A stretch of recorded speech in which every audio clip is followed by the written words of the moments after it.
Bron got to let Bronny be a man.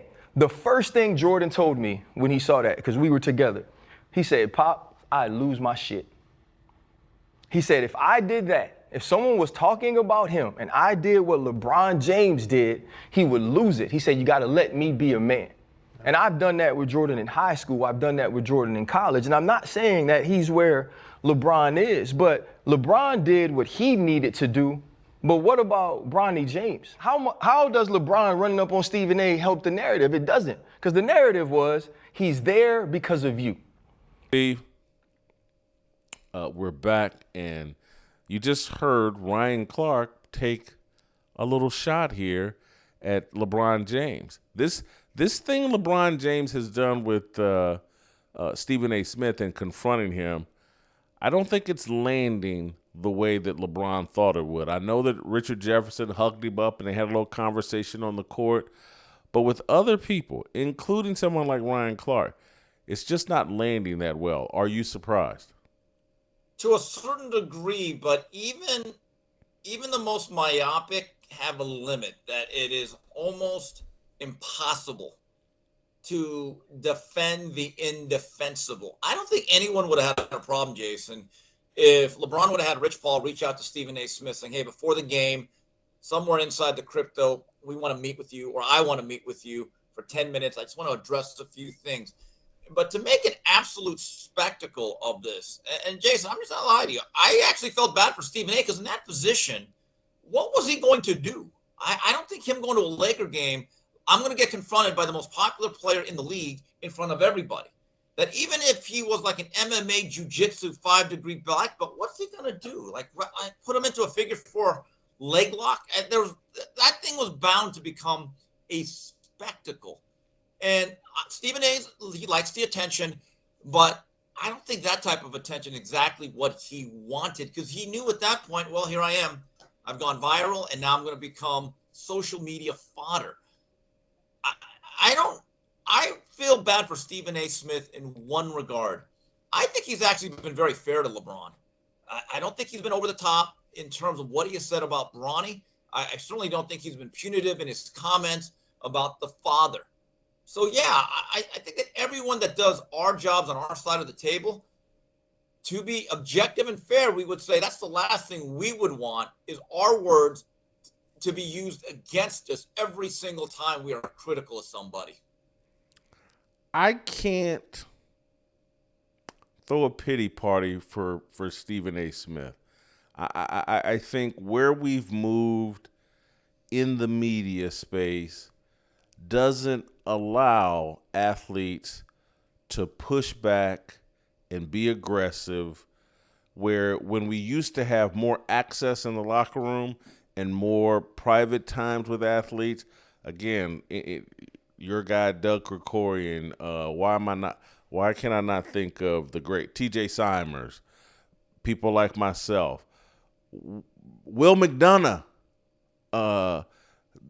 they always had these confrontations with athletes, and for the most part, they never got out of hand, went too far.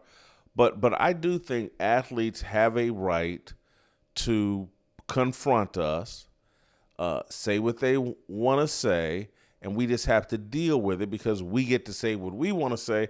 And someone like Stephen A. Smith that's making $20 million a year, and LeBron James wants to say, hey, man, be careful what you say about my son, I got no problem with it. Yeah, Jason, those confrontations did not come in the play of field in front of 20,000 people. I mean, you bring up Will McDonough. I think the famous story with him, the one that I know of, he got into a physical altercation with the cornerback by the name of Raymond Claiborne. He had a really good long career with the Patriots, one of their better players.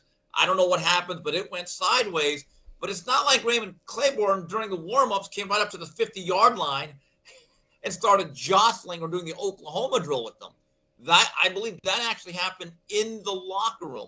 And back in the days that you're talking about, most like Doug Krikorian, when he got chased around the field by Isaiah Robertson, literally chased around. They had to tackle Isaiah from killing Doug. That happened at practice. Okay, so it's not like it happened pregame when there's 40, 50,000 people. I think there's a little bit of a difference here, Jason, between those confrontations and that one. Steve, I saw this change within my career as a sports writer at the Kansas City Star. We used to have all kinds of access inside the Chiefs locker room. And then all of a sudden, we didn't. It was like we would be in there 3 days a week. And then all of a sudden, they had all these rules and regulations, and our access was restricted. And that's really become the case now, where LeBron mostly talks at a podium. People don't normally get a lot of access to him at his locker like you used to. There was more intimacy. There was more of a connection between the reporters and the athletes. And now there's distance. And Stephen A. sits on a television show, doesn't cover nearly as many games as he used to. The basketball player, Allen Iverson used to see Stephen A. Smith virtually every day. He'd see him at practice. He'd see him at games. Now they don't. And so LeBron James in his mind said, oh, Stephen A's at the game. I haven't seen him in person in quite some time. I got my shot right here.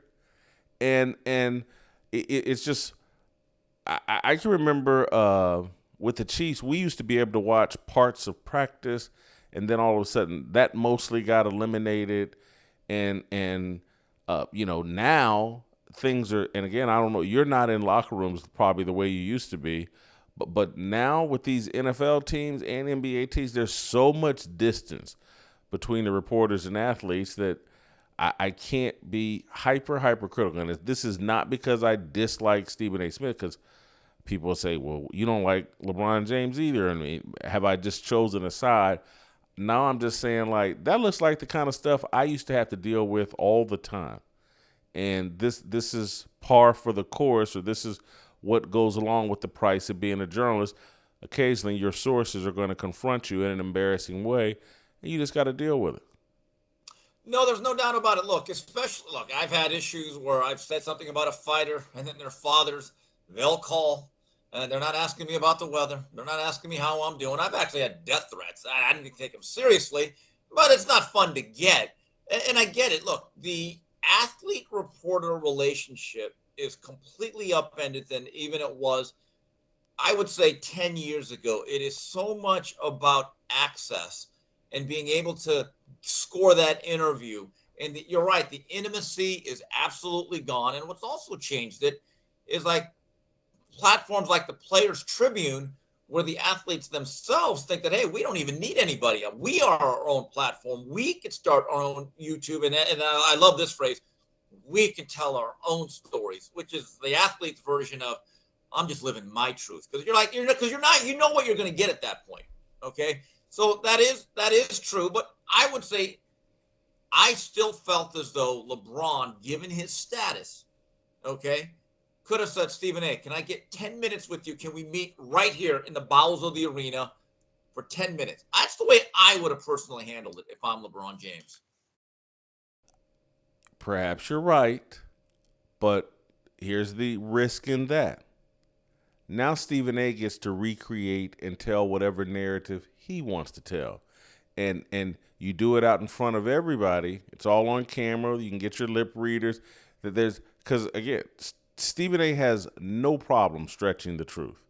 The guy, as we have shown you here, the guys are, hey, drug dealers were protecting me as a kid because they knew I was important. Again, LeBron confronts Stephen A. in private. Now Stephen A. can tell a side of the story that perhaps isn't accurate.